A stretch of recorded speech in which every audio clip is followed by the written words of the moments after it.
Hello, everyone, and welcome to Jack and Ian's retail review of 2023. So this is Ian Scott and my good friend Jack Stratton. Hi, Jack. Hi guys. Hi Ian. How you doing, mate? Very well, very well. I'm so pleased that we're sitting down to actually do this. Jack and I first met face to face in January last year at the NRS show in New York. And we had a little bit of a mutual appreciation love fest for a while. And I remember Jack turning around and saying, "Yeah, I'd love to work with you, but I'm not sure you'd be interested." And I was like, "But I'd love to work with you as well." And since then, we've done some amazing things catching up all around the world, haven't we? Yeah, it's been great. I was thinking just before we finally got this together, we haven't, by the way, got a proper name for it yet because we've been talking for ages and we're always both traveling around. But we are hoping that this can become a more formal thing. We're hoping Yeah. that sort of once a month we can get together, record a podcast, and be able to basically share the stores and retail experiences we've most enjoyed each month in our on our travels. So this is kind of the beginning of that. But yeah, we've done where have we done this year? We did New York together, Chicago Chicago, together, a London. couple in London for sure. But We then also, do missed you know each what? other in Berlin, didn't we? I think we were literally days Yeah, apart. We almost met up in yeah. Berlin. But it's been nice, even with Berlin and other cities. We're kind of constantly trading our favorite stops now, trading contacts. I think I did. You know, I forgot to tell you this. I was in a Berlin. I can't remember which store in Berlin, and the a person. I was basically booking something for the next day, saying I'm going to bring a group in. And they looked at me and they said, "Hang on, didn't you already bring a group in today? There was an English guy." And I was like, "Yeah, that's Ian, isn't it?" And they were like, "Yeah, that's Ian."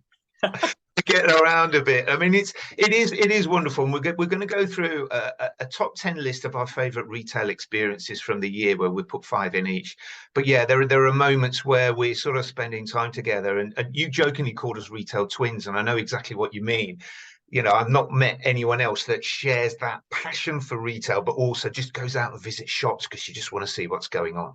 So it's been one of my absolute pleasures this year is finally meeting up with you and the way that we have partnered. And I try and explain to people, we are direct competitors in our jobs. Yeah. We do almost identical jobs, but instead of competing, we actually collaborate. And the number of times you sent me through information, I'm going to Amsterdam, and you'll send me a list of stuff through, and we share stuff. And to me, that's how business should be. Our world of retail is a very small gene pool of people Yeah. like us. And I would much rather work together and share. And it has been one of my absolute pleasures just visiting. And we're down in London on Friday, visiting a shop together as well. It's one of the things that really puts a smile on my face. Yeah, it's been great. And also, we talked about this before, we will probably in this top 10, but we look at retail in quite different ways. That's what's really nice. Yeah. I think we had those sort of different perspectives. But Yeah. yeah, Ian, I'm going to let you begin Sure. with the top 10. So we've got what, Yes. sort of five each on this, and we've We've kind of got five each. merged And them together. I tried to define them as retail experiences. So it's not about Yeah. new. Some of these have been around for a while. Some are coming, and so it's just things that have resonated and stuck in our mind. And at number 10, I wanted to start with the Westfield development at Hamburg. I had one day in Hamburg a couple of months ago, and a lovely guy from Westfield invited me to come and see this development. That's not opening until April next year. But what struck me was the sheer scale of the investment. It was something that started in 2017 and will be opening in 2024. And even though COVID hit, they doubled down and said, no, this is the right thing to do. And it's 414,000 square meters of development. Jesus. It's a huge development. Now, just over 100,000 square meters is pure retail, but they have a whole lot of residential, leisure, office. There's even a ferry port terminal because it's on the banks of the river, Mm. and it's on three levels. I went into the Westfield office, and you saw one of those classic big 3D models that architects Yeah. create, and it lifted up, and you got a sense of just how much is going on when you saw it on three levels. And there's some wonderful thinking around how they're developing it. It was also pointed out to me that on the horizon, on the other side of the river, it was a concrete plant, and they bought the concrete plant so that they could control the quality and supply of concrete to the whole development, as well as minimizing their carbon footprint instead of shipping concrete from all over the sort of the country and Europe as well. And it was Mm. just so extensive and well thought out. And just seeing that desire to create this hub. for my first time in Hamburg. But what I found was that it's the second city, which I wasn't aware of. It's one of those Mm. big traditional industrial cities. And that investment in retail is amazing. So I'm looking forward to returning next year to see how it's developed. And it's just great to see these companies still investing in these sort of huge experiences. Love it. Yeah, I'm going to try and visit myself. I've always wanted to check out retail in Hamburg. Heard good things. There's some good stuff. Great. Yeah. So we start with Westfield and Hamburg. I'm gonna Yeah. I'm Number gonna nine put was in one of number yours, nine. Tracksmith. You took me to the London store, but you made reference to the Boston one. So what was it about that? Do you know what? It was kind of. It's not that it's necessarily more or less remarkable than the London one. For anyone that's seen it, so Tracksmith, a very kind of like focused brand. So they're a running brand. But the story of this was that I was preparing a retail tour in Boston for a client, and they were based in Boston. They knew it quite well, and I was doing the normal thing of being in and around Newbury Street, Mhm. and I had that feeling of like a lot of this feels. There was some interesting concepts, but I couldn't really get to grips with what's different or whatever. And then I completely unplanned. So I had my list whenever I go to a place. I'm sure just like you, Ian, I have my plan of where I'm going to Mhm. check out areas, specific stores. We research everything. But then I completely by accident came across Tracksmith just because I Yeah. literally liked the logo. I'd never even heard of them. And I went in, and this guy was amazing. It was that classically brilliant service member who was kind of helpful but not pushy. And he Yeah. heard my accent, immediately was talking to me about the UK, about UK running scene, UK brands. Anyway, immediately when I was in the store, they have like kind of first level is retail, but it's quite open and spacious.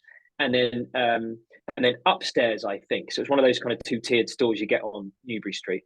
Yeah. Then upstairs they had the kind of the club area, the running area. And he said, that's how we think of this space. It's like a club space. So yeah, there's some retail, but it's a running club. And immediately I was like, this is Rafa. This is Rafa for running. Yeah. Then I mentioned to him, this is like Rafa. And he said, yeah, well, a couple of our kind of key retail people, head office people are ex-Rafa. Yeah.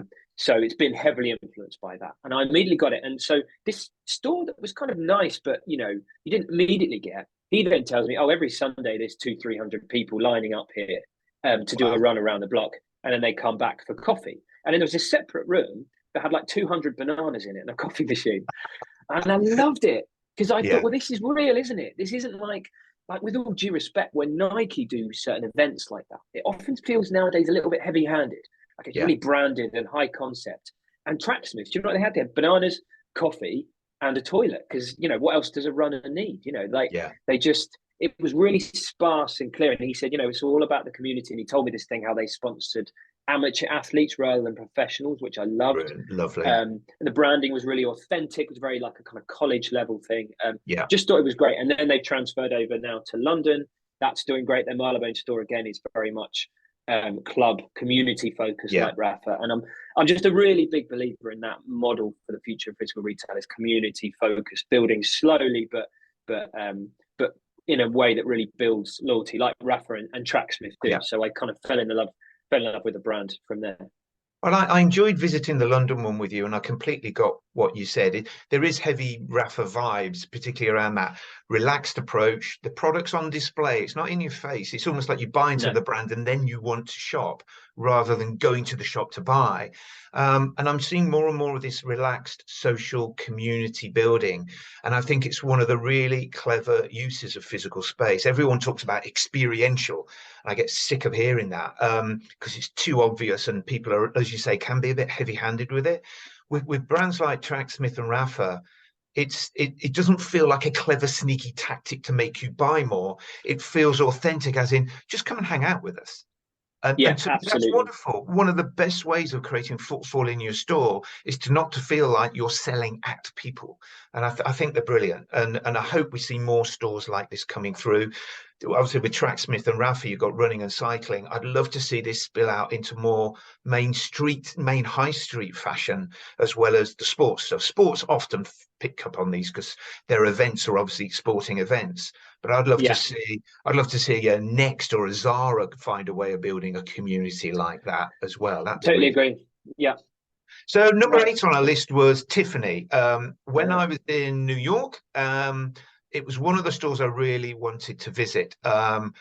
because of the sheer grandeur of a luxury brand. So I went into this store, and I think it's something like 7 or 8 floors. I knew it was going to be beautiful. I knew it was going to be well fitted out, but it just stunned me with that sheer attention to every single detail. You go peering at, the plaster in the corner where it meets the wall. Everything was perfectly done, and there was space. But the thing that really, really stood out to me was the staff. If you walk down Bond Street in London, there's an exclusivity. And someone like you and I'm going in to check out the store. And it's obvious I'm not a customer. And the moment you get your phone out to take pictures, you're treated like a potential thief.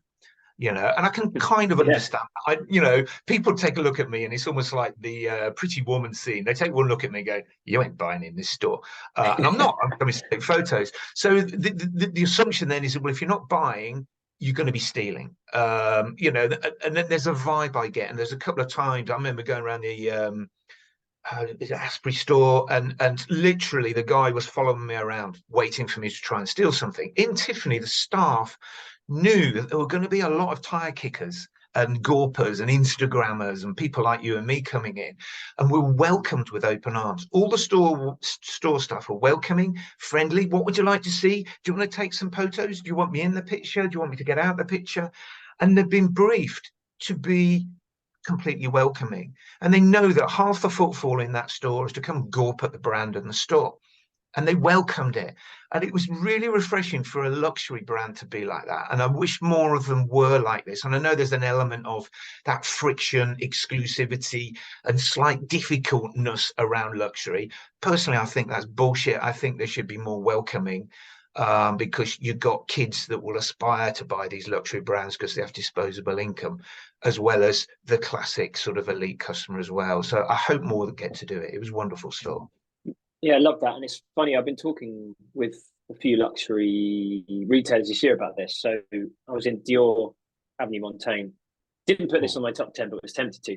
Yeah. Because for the same reason, really. I mean, Dior Avenue Montaigne, the kind of brand home in Paris, is insane. I mean, it's one of the most beautiful stores I've ever seen. But because it's so beautiful, because there's normally queues, lots of security guards, all the trappings of those spaces, you expect I expect to go in and be quite unwelcome. And it was exactly what you've described in Tiffany's. They've really worked hard on making sure, Yeah. I guess, that staff are incentivized in different ways, and they're really brilliantly kind of welcoming. They let me and my, what we're like. We're going with like an umbrella and a backpack, and Yes. it's not what they're looking for. But No. I went and sat down and had a cup of coffee, and they couldn't have been more kind of welcoming. And someone Yeah. else was telling me about the story. So I totally get that. It's amazing when you have that experience, and it's hard for a Yes. luxury brand to change in that way. So yeah, great Very, example. very much so. Yeah, I love it. And I mean, I was given a tour of the Boss store on Regent Street, which is not as luxury as those two brands. But again, there's a welcoming nature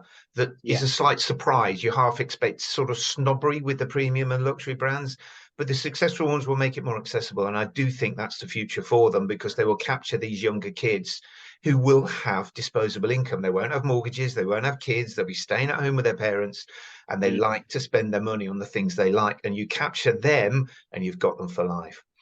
So, yeah, so from totally the agree. extreme luxury of Tiffany, we're now going to mainstream Uniqlo, and I'm so pleased you put this on the list, because it would have been on mine if you didn't. That's Yeah, Uniqlo, and you make reference to Paris, Madrid, and London stores particularly. yeah. And I know me and Ian are both massive. There's a few brands that I think we really strongly align on. Uniqlo would definitely be one of them. I mean, everyone loves Uniqlo because for so many reasons. I mean, from being a mainstream fashion business that actually makes clothes that last, that look good, but really, really properly, it lasts, and it does. I mean, and they talk about this a lot. But the reason I picked them in these specific stores is I'm constantly blown away at the moment when they are opening new flagships. It's honestly, these stores, and a few of them I've seen this year, would give luxury stores a run for their money in Yeah. terms of the way they're designed, in terms of the experience when you're in it. It's extraordinary. That's why they're so successful. And it's this idea I've been talking a lot, that they're making. I really think they're offering a sense of luxury to absolutely anyone, and I think that is such an incredibly clever approach. Yeah. Because of course they're a mainstream fashion brand, but also I think for a lot of people, Uniqlo is a real experience. So these stores, to the Madrid flagship, which basically is like this kind of, it feels like It was like walking into an art gallery, like a kind of 200 or 300 year old art gallery.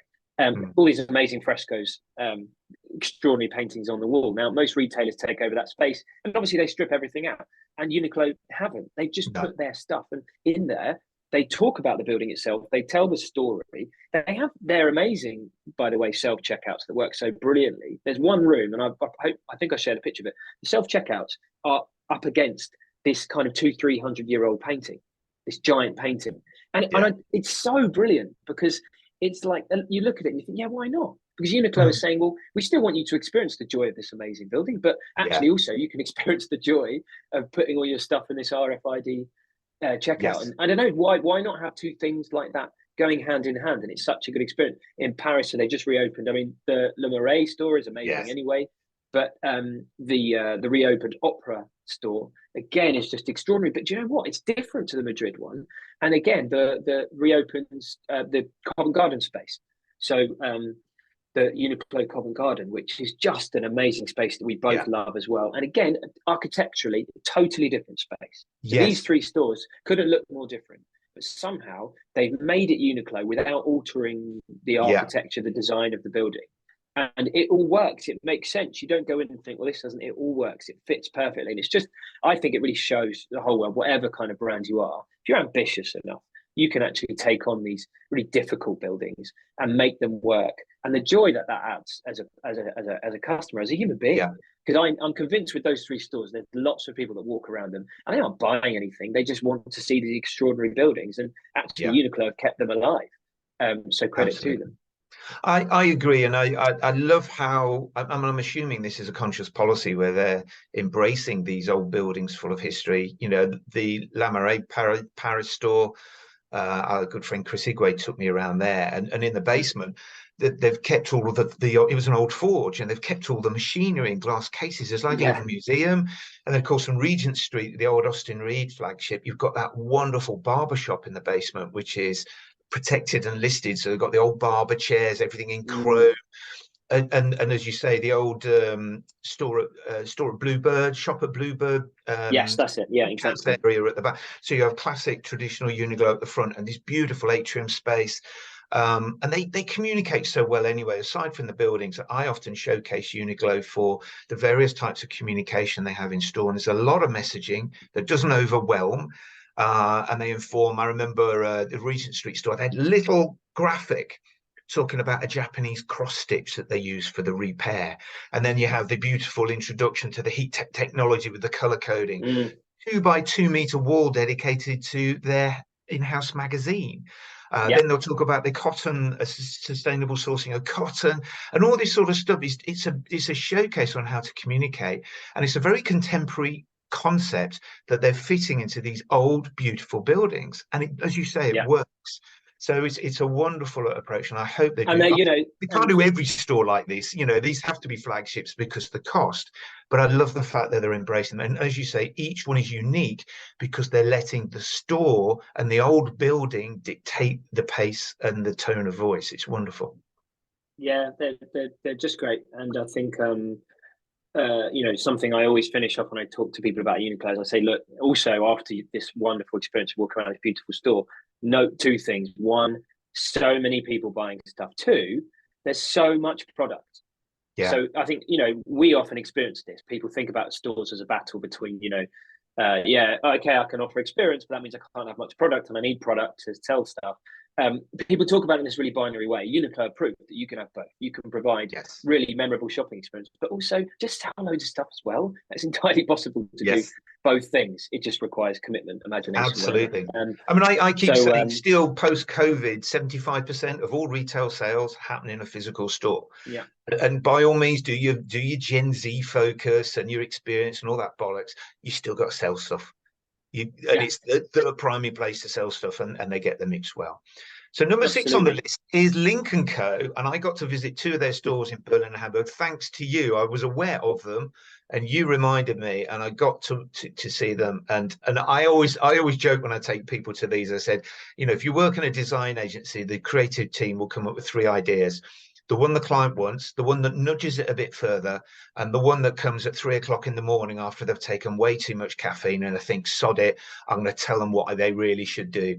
And Link & Co, a bit like the wonderful Gentle Monster, are brands that have called the bluff of the creative people, and they go, let's do the batshit crazy idea. And it is wonderful. Absolutely. What, you go into the Berlin store and there's a cafe area and a bright yellow seating area and all these collaborative homeware stuff, and then this blue tiered space with bikes, and right at the back, half obscured by a wall, is the electric car that the company sells. I mean, you talk about, product merchandising. It's hidden at the back as an afterthought. And then you go upstairs and you have these beautiful paneled rooms with semi-reflective glass cubes as workspaces. You've got the chess toilet with chess pieces on the walls, like you've gone into the head of Alice in Wonderland. And then they've got this little changing room, which are loads of eyeballs on stalks. And this stuff, and the look on people's faces is unreal. I mean, what's your take on Link & Co? I love them for exactly the same reason. I think the first one I saw was the Amsterdam one. The thing that I love is that although overall there's a sense of what Link are doing in those different spaces, they're all completely different. So every time you're in, I think I saw there's one in Rome, and every time I've been to one, the design and those moments of kind of strange design that make people go, what is this? They're always different. It reminded me of Gentle Monster in the same way that Gentle Monster's spaces are all completely different conceptually, all completely different. Yeah. But united by a sense of imagination and creativity. I love them. I think there's a bit of me that goes, I have to be careful. I'm like, do I just love this because it's so different to, and our job is walking up and down cities most of the time, looking at new stores. And we get sent God knows how many press releases a week saying, look at our new store, it's amazing. Look at our new store, it's amazing. And unfortunately, they aren't necessarily all amazing. No. But the thing is so when we see something really remarkable that isn't selling, of course, innately, it's exciting for us.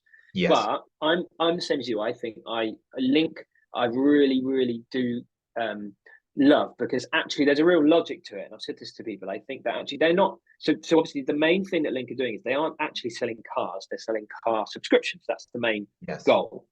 And therefore I think it does make sense that they're trying to sell something different, because someone who's subscribing to a Link car, yes, they're wealthy and they might be into cars, but they're not a straightforward car buyer, right? No. So I don't think a straightforward car showroom makes sense. And I also think they do need to be in a city, and they do need to tap into different things that person might be interested in. It's not just about the car, it's about the world that person might inhabit.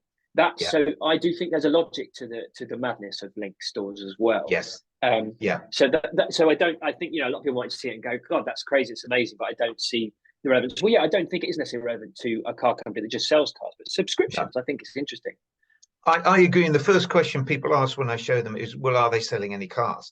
And the staff certainly in Berlin was saying, yes, we are. People are buying into it. And all I would say is, I went into the store, I was fascinated. And like you say, you and I sometimes have to temper our work head and what we do for a living, and then try and think like a customer. But in the end, I want to go and see this car. And I sat in the car and I was pleasantly surprised. I actually thought it was a nice car. And all I would say, if they had a standard showroom, I wouldn't have even walked in the door. That showroom made me engage with the car at the end, putting my potential customer head on, not my retail, consultant sort of observational head. And I was intrigued. But also, car dealerships is the worst quality of retail out there. Car showrooms are they're universally dreadful spaces. So I love that Link has come along, and it is a huge extreme shift to the other end of the spectrum. But even if some of the mainstream ones moved 5% because of it, I think it's a good thing. Totally agree. I agree. Totally agree. Even just the principle of what Link are doing, where they're offering a lot of space in their showroom for people to use in different ways. Come and host an event. Come and work from this space. Yes. It amazes me. Think of the amount of car showrooms in the UK that are just like empty for hours on end, and they're quite big. Yes. And why not just say to people, look, do you know what? Like, we've got coffee here. Come and work. If you own one of our cars, come and work from here. That feeling of trying to get people to use the space. I think that in itself isn't thought about enough. No, and like you say, where Tracksmith will have events where people come and use the space. Link, I mean, there's the co-working spaces. I saw it in the Hamburg store, which has the craziest changing room with a curved mirrored wall, and you go into a mirrored space. I was taking a selfie of 15 Ians. It was really, really quite off-putting. Have a workspace. And when I took my last group to Berlin to look around the Lincoln Co store there were about a dozen people working in the space. It's a footfall driver. Come and enjoy it. Just like Boss on Regent Street again, they've opened they call it a champagne coffee bar. Come and do your work. And I said to him, I normally sit in a Costa coffee if I've got a Zoom call when I'm in London. Because come and use the space. You don't have to buy Yeah, I love something, that. and that it's a footfall driver. Come in and enjoy it. So I agree. Yeah, Right, that's great. Number five is a really interesting one. Yeah. Anyone know my views on this store? I love you put it on the list because I agree absolutely why you're doing it. And we're talking about Gymshark and their store on Regent Street. Yeah, so Ian, and I'll be honest, I think to some degree, quite rightly, posted when it first opened that it felt a bit underwhelming, and I knew what Ian meant when he said initially about Gymshark, and I agreed with him when he posted. But it was because it was almost a compliment to Gymshark, because actually what Ian was saying was this is a phenomenal brand, which it is. Yeah. It's a community first brand, so let's not forget this is basically a community, an online community, YouTube and everything like that for fitness lovers that had just emerged into this brand, and it was so exciting. There's so much energy about it that created its own pressure for when you open a physical store, because you're expecting so much from Gymshark when they open it. But what I've realised is, and this is so rare from my experience, I'm sure from yours, is that it really feels like that store from when it opened has just got better and better and better. Absolutely. I don't think it's any coincidence that from what I can see and what I've heard anecdotally is it's got busier. It's actually doing better and better and better. And it's not radically changed, but I think suddenly they just started focusing back on all that good community stuff. I regularly, now if you walk into that store, now most times I've taken groups in there recently. By the way, any retailers I take there, that is 9 times out of 10, that's their favourite store. They say because it's busy, but it feels alive, feels like stuff's going on. Yeah. I think when it opened, I didn't totally get it. But do you know what? Now when you go in, the fitness area on the first floor, normally the doors are open, and if not, you can hear people working out. You understand it, you get it. The Gymshark community, this sort of cult of fitness lovers, they are going at it and really enjoying it. So you go upstairs now normally, and there are people lifting weights in there. Yes. And then also there's these big chalkboards now in the front, not some techie thing, just a good old chalkboard telling you throughout that week, here are the classes that are going on, and on Sunday, here's a run that we're sponsoring, and people are going to go around the block. Quite funnily, On Running are on the other side of the road, and they do a run as well. So I think sometimes there might be like an On Running versus Gymshark race or something. I'd love to see that. Gymshark, apparently they're getting hundreds of people now at the weekend running, just like Tracksmith do, because they're getting it's about that authenticity. And that feels to me what's really coming to the fore now is they haven't radically changed it. They've gone, do you know what? Let's just make sure this store does what the brand always did online. It's just all about the community, all about events, all about people getting together and enjoying fitness. That's what it feels like now to me, the store. And then to be honest, nothing else really matters. And of course, the byproduct is people are buying so much stuff in there now. So I've heard it's doing really well. And the final point of this, I can't reference the exact number because it's come from them directly from what I gather. But I've heard through the grapevine that they have really solid proof now of the halo effect of that store. So apparently quite a big percentage of their new customers in the UK now, online or into their community, are being driven by that store. Yeah. So the feeling was always, this is going to be where the online fans come as a bit of a pilgrimage. But actually they're now saying, no, it's driving new customers. There's a lot of young people, probably from other countries as well, who go to the store and think this is amazing. And then they're going to become potentially lifelong fans, which is, for me and you, which is a real boon for the future of physical retail, because look what it can do. Yeah. I agree. And that's what a flagship should do. A flagship shouldn't be just sticking money in the till in that building. It should be giving people a touch point when they're coming to London. So you could be coming down from Huddersfield or from Plymouth and you have a day in London, you get to experience the brand. My daughter's a huge Gymshark fan. She's the same. She came to visit. Great to have the experience, immerse yourself, have a unique Joe the Juice smoothie and head back. And I am so pleased. So one thing that has evolved massively from when it opened is the windows. I was highly critical of the windows because they were bland, they weren't telling stories. I just photographed their Christmas window this week and it is brilliant. It's genuinely a really well designed window. And I always remember an article that I read about with Ben Francis, the founder of Gymshark, as the store was opening, and he said, we don't expect this store to be perfect.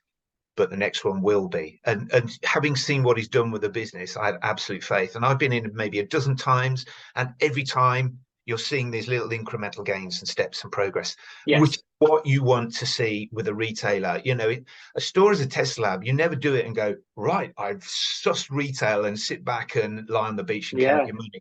It's constantly evolving because your customers are evolving, and also your customers will come in with a different frame of mind and a different shopping mission every time as well.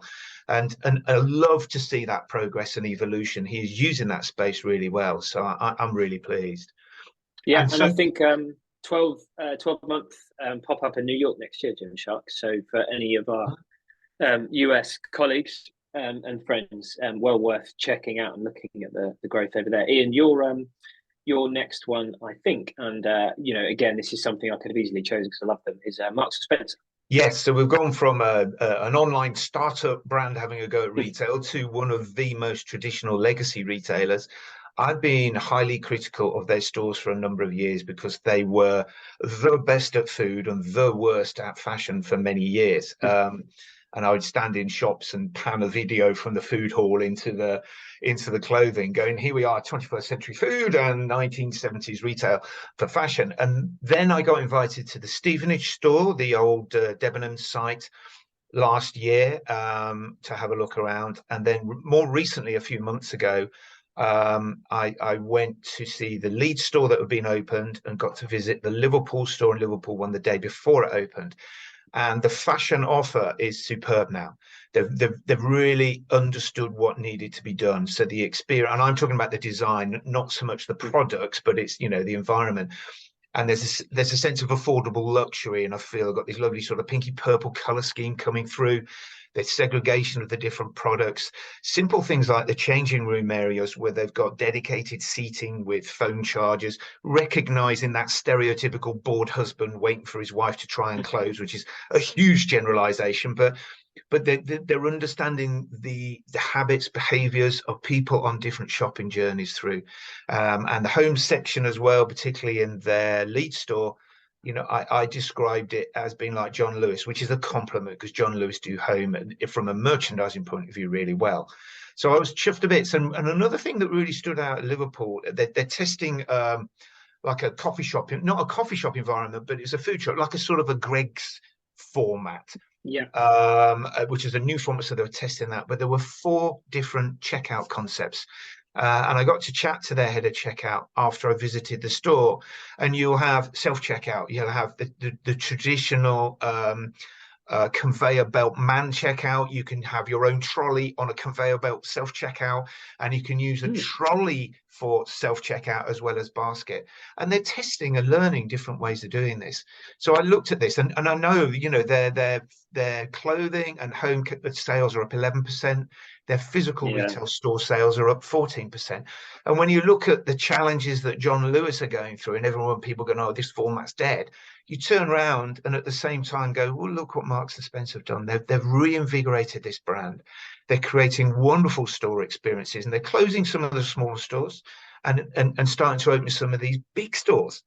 And these are, I don't know how big they are, 50, 100,000 square foot stores, and they're making a success of them. And I take my hat off to Stuart Machin, their CEO, taking on the government around the redevelopment of the Marble Arch store.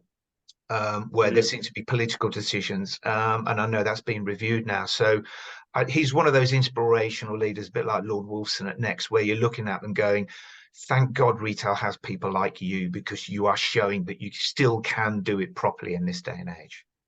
Yeah, I think I haven't got much to add. I think that's a brilliant summary. I love, I've only seen some of the new store formats, worked a little bit with MLS in the past, and I've seen how that's changed, and just, my God, in food in particular, I mean, it felt a little bit stale for a while, and now it's like going into a Whole Foods, but in many cases you're going into a Whole Foods, in a part of the country that hasn't had a lot of innovation in terms of stores. I mean, some of their most exciting newly opened stores, really, and that's so refreshing to me.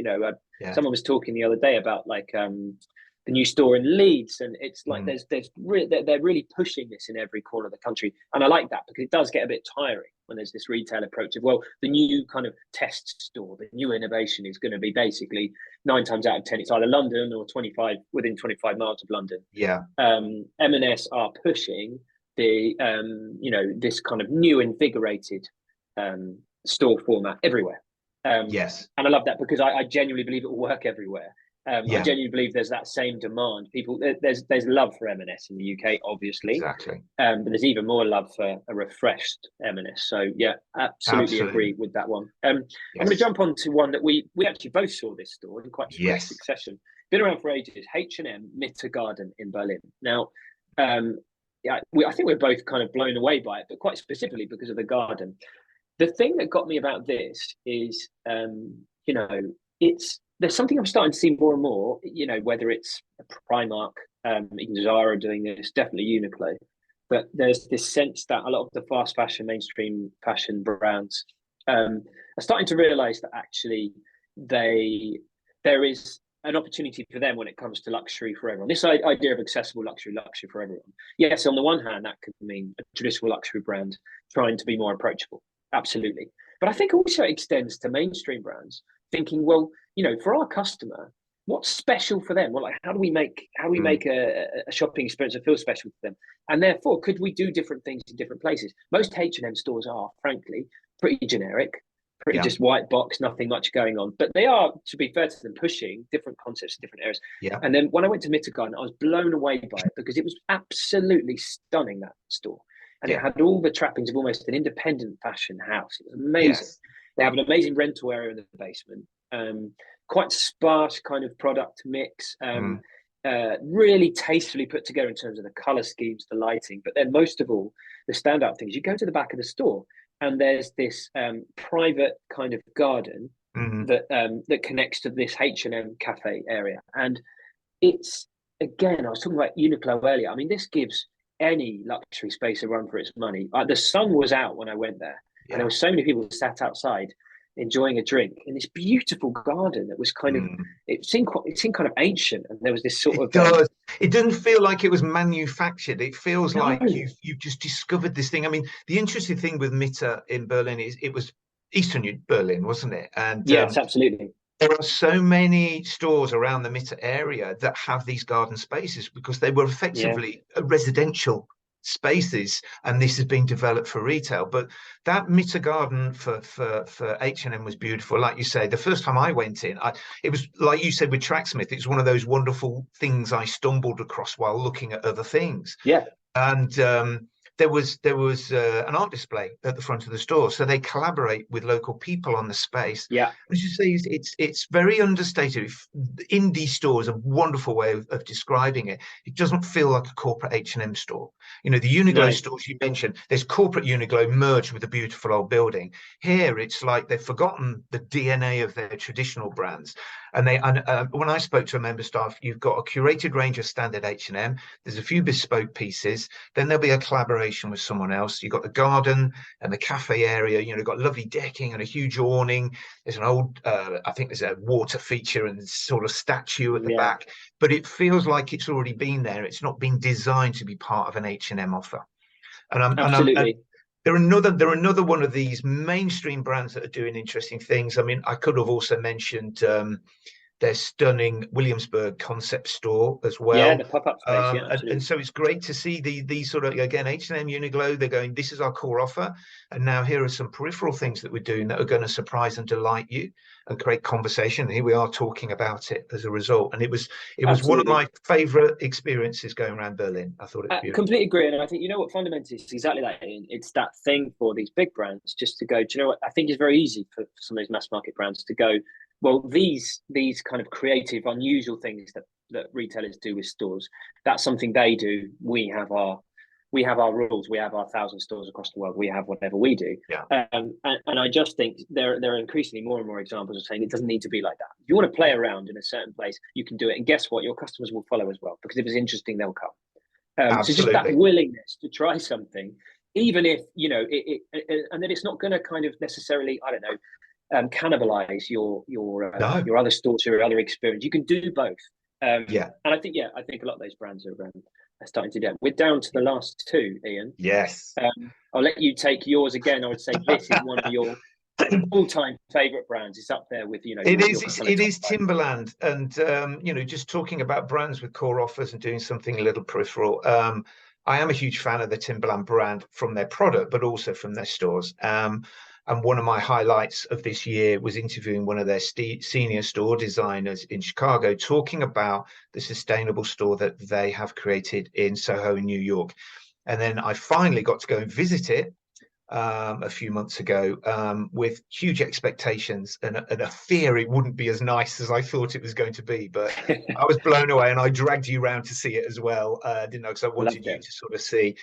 And it was incredible because with when I had the conversation with Timberland, they decided they want to be sustainable. They had to go at a store that was sustainable a few years ago, and they felt, okay, there's a lot more we can do to evolve.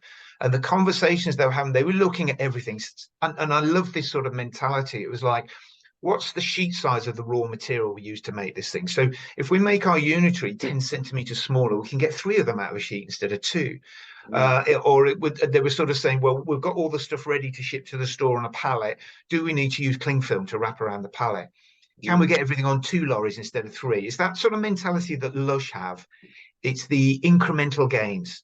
Can we, you know, let's just stop and look at this. And I remember Amber, the lady I was interviewing, was sitting there and they're having these meetings, and the brand director went, "Don't beat yourself up. We're not going to get everything right.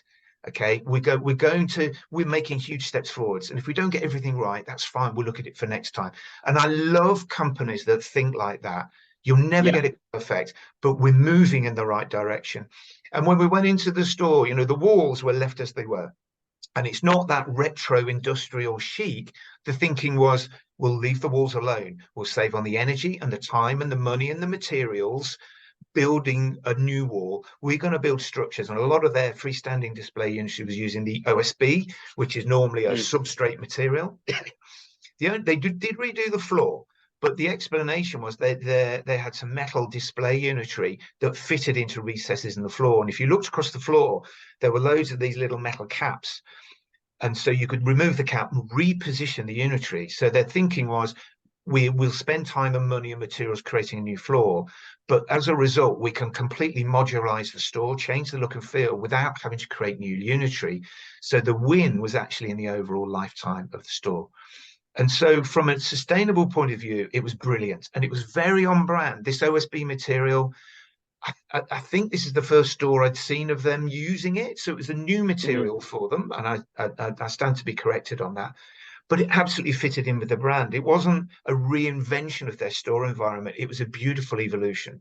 And there was a lovely bit at the back with personalization and localization as well. And the staff were completely on board. They were so excited about the store. They very kindly let me sort of shoehorn it into my safari that I was doing with Yeah. you guys.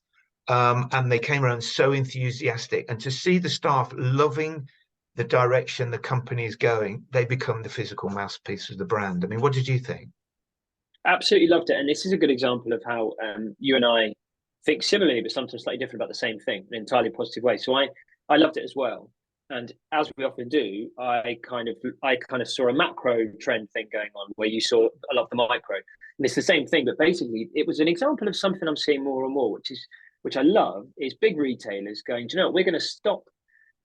Firstly, we're going to stop talking about sustainability and making the whole store just about, we're going to cut this by this or whatever, or here's a product that we've made from waste material, and then basically getting the staff to focus entirely on that. Actually, it was all about non-sexy sustainability, the real stuff. How is this store made? And the thing is, the staff knew that stuff. I loved that. They Yeah, knew, right? You know, they really got like, and it had really been taught to them that, you know, here's some practical stuff that we've done in this space to try and make it as energy efficient as it can be. It's great, and I think I think we all have. I've just seen a bit too much of kind of sustainability stunts, and it was nice being in a space that felt like the opposite of that. They weren't yeah, talking about it in those terms. They'd just done a bunch of stuff that incrementally led to a space that was a bit more efficient, and that's great. yeah, And the staff had that story to tell, and I think that's a trend I'm seeing. Is I talk about it a lot, but it's kind of transparency and responsibility rather than sustainability, and yes, really engaging with what that is and all the different, this incredibly complex nightmarish sort of issue that we face, actually engaging with it in practical terms and in honest terms, because it wasn't a space that was saying, this is really sustainable and there's cool stuff No. going on here. It was just doing some good, positive things, and Yes. let us tell you about those because you might learn from it and it might be useful for you. I love that. And I've seen it, there's a few brands doing it. I think Lush are a brilliant example. Patagonia, of course, have done it for years. Ace and Tate are doing some really good things around this. Less Strange, I want to mention as well, because they are wonderful as well for this kind of transparent, responsible approach. And I just thought Timberland, and to be honest, what was lovely, I didn't know they were doing that. And because you took it, I was like, wow, this is a big brand who are quietly, I think, doing things the right way. I love it. It reminds me of when Nike first introduced plus size mannequins in Nike Town. There's no big press release about it. They just put them in because their thinking was, well, plus size people buy our products as well, so we should. It was just a sense of it's just the right thing to do. And I get this with this store as well. Like you say, there were no big signs going, this is our sustainable store. It just happens to be walking the walk way more than talking the talk, and I love that. Now the final one, our number one, you put this as number one, and I would have as well, so I'll let you introduce the wonderful area of Chicago called Wicker Park. Yeah, thanks. So this was, I mean, there's a few reasons I chose this, but we were saying, oh, maybe it won't just be stores, it will be kind of entire experiences. I'll put this. So firstly, this was project me and Ian did together, and we got to spend sort of a whole day or two prepping it. So firstly, it was just a really great experience. We were there in Chicago, exploring different parts of the city that we knew fairly well, and I'd done bits before, but actually this neighborhood in particular was new to us. And just wandering around there, seeing together a bunch of stores we hadn't seen before in an area we hadn't seen before, in and of itself was great, because we were like, oh my God, you do the same job as I do, and you are also aware how lucky we are to do this, and how grateful we are. As challenging as it can be as well. Sometimes we were just like, this is great. So first, it was just the experience of that and doing it together. It was awesome. But more specifically, what I loved about it was I had that feeling of, and it doesn't always happen, when we're doing tours, right? If we do a tour, we don't want to go to New York. So you're in Soho, or maybe you're up in Midtown, Fifth Avenue. And you're in London, you're in Oxford Street, Covent Garden. And, you're in Paris, you're going down the Champs-Elysees and whatever. You're in these different iconic locations, and they're great. But you are very much seeing very established, big flagship retail locations where big brands try out big stuff. And that's great. And it's important for us to show our clients that stuff. But now and again, you get this magical thing where I think you kind of can show people an area that's really changing. And you've got some big brands. So Adidas had actually a really nice Originals flagship in Wicker Park. Rafa have an amazing kind of one of their amazing club spaces there. We're both big Rafa fans. So you had, some fairly established things, but also so many independents between them, and proper great retail that we don't talk about enough. I mean, remember that amazing independent bookstore? There was like a sci-fi comic store. Yes, Combies, it was so good. And then there was a couple of like Army Navy surplus stores, which I love, which kind of have just done their thing of never changing and going through about 3 cycles of being uncool and then cool again. And now they're cool again, but they haven't changed. They're just there. And then in between them, emerging brands where, maybe it was the right location. And you've got a Supreme store right in the middle of it, which does its weird thing, but everyone loves it. And it just felt like the most amazing expression of how, and then Foxtrot, of course, as well. Foxtrot, a great, really fascinating business. It's kind of by far the most successful kind of grocery convenience chain in Chicago, but they're only in Chicago through their own digital kind of model. Such different types of retail all in one neighborhood, but it felt like we were seeing within its journey as a neighborhood of changing, as opposed to a totally underdeveloped area or this fully developed retail location. And because of that, it felt like a place where independent brands can still thrive. A big brand could come in and do something interesting if it fit the area. It just felt like that really nice balance. I say this, of course, it will probably change. I'm sure it's already a location that you'll probably struggle to afford to live. I'm not by no means saying it's not gentrified. Of course it is, but it's just, from my point of view, it's lovely seeing an area that still had that mix. Because when the mix is right, and you see this as you go around the world, when the mix between independent, different categories, when it's right and it's balanced, everything can work together. It didn't feel weird that there was an Adidas and a Rafa and a Supreme and an independent comic book shop and bookshop. That it worked beautifully. So It, it was one of those lovely moments in time where I was like, this is great. And it maybe even in a couple of years, it won't quite be the same. That's the I nature of agree. locations like that. Yeah, but But I loved it. That Sunday morning, we were, like I said, we were like a couple of kids in a sweet shop, weren't we? Just walking Yeah. around and just seeing these really interesting stores. I mean, the other two that really stood out was the film processing lab. I can't Yes. remember Oh my its gosh. name. And we So were good. walking past, going, "Is this a fashion store?" And it was all really coolly done inside. And it's a place where you process old traditional film, Yeah. photography film, and they were doing really well. And it turned out the owner's wife was an interior designer, which explained the very sort of flamboyant environment, but they were thriving. And the other Yeah. one that I think we both loved was Wanna Socks. Uh, Yes. Oh my one God. of So these, a good. local Chicago company that makes socks, and the store was one of those examples of enthusiastic people who just had a go. They don't know the rules of what you should or shouldn't do. Mm. They didn't get everything right, but the way they got things slightly wrong was so wonderful and appealing. You Yeah. had some traditional things. There was some LED signage and neon signage and things like that, but then they'd like just cut out pages from magazines and staple them to wall like a teenager in their bedroom. Yeah. I always remember is the tin foil they put on The the door. tin foil on the changing rooms. Yeah. Just Yeah. everyone came out of there with a big smile on their face because the enthusiasm of the brand is brilliant. An H&M or a Next or a Nike could never do this sort of thing because you'd Yeah. be Yeah. going, why are they putting tinfoil on the wall? That's awful. But as a startup brand, there's an innocence, an Yeah. enthusiasm that makes you smile. And people often say to me, well, you always tell people they shouldn't do this. And I'm going, yeah, established brands, there's a different expectation, but here it works. And it's like when you go into one of those, like the Quimby's bookstore, it was rammed full of stuff. And we're always talking about, the paradox of choice and spread things out and space them Yeah. out. In that store, it didn't. You wanted to browse. It was like a car boot with a sense of fun, Absolutely. and storytelling, and it works. And so that's what I love about independence is no one told them why they shouldn't do it. So they go and do it, and they're all the better for it. And it Yeah. was my Totally. standout. And much like Mitte in Berlin, I now, when I go to big cities, I want to find the Wicker Park in that city. You know, Exactly. most big cities will have this sort of cool, trendy bohemian area that's starting to find its own feet and doing its own thing. And I really think that that's the space where you will see the best of retail. Yeah, Absolutely. I so agree, and I think yeah, and there was so many. Shout out also to remember Reckless Records that just had Yes. Yeah. Yeah. so good and just like, but so initially you just overwhelmed, like seemed overcrowded, but totally worked. Just a madness to that store that worked, and the T-shirt deli, which was Yeah. a bit like I forget the guy in Boston, Johnny Johnny Cupcake. Cupcake. Yeah, yeah, it was like another Johnny Cocker, and it was great, and it really worked. Was. But such a different variety of spaces. But also a shout out to the big brands there because actually it Mm. worked. Yeah. It shows that I don't know. I think me and you talk about this a lot.